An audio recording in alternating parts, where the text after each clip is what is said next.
आगे बढ़ेंगे और खबर शामिल कर लेंगे शरकपुर शरीफ से बुशरा नाज की रिपोर्ट के मुताबिक, जहां पर एप्समा के वक्त ने सरदार सलीम हैदर से खुसूसी मुलाकात की।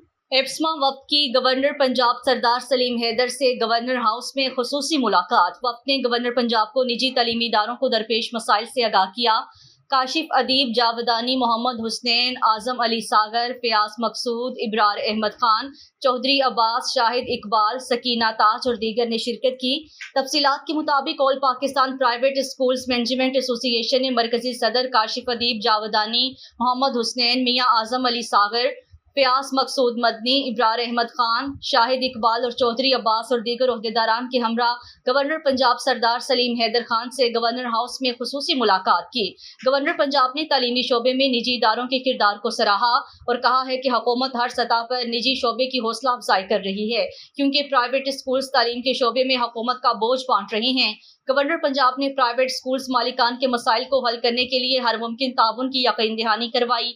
वक्त में काशिफ अदीब जावदानी, Mohammad Husnain, Azam Saeed, Mian Azam Ali Sagar, Fayyaz Maqsood Madani, Ibrar Ahmed Khan, Shahid Iqbal, colonel retired Fawad Hanif, Chaudhry Mohammad Abbas, Syed Ali Abbas, Saghir Asad, Ibrar Ahmed advocate, Agha Shahab, Sharif Sajid, Iftikhar Ahmed Awan, Mushtaq Haider, Qazi Asif, Ejaz Ahmed, Saeed Cheema, madam Sakina Taj समेत पंजाब भर के मुख्तलिफ अजला से सीनियर ओहदेदारान शामिल थे।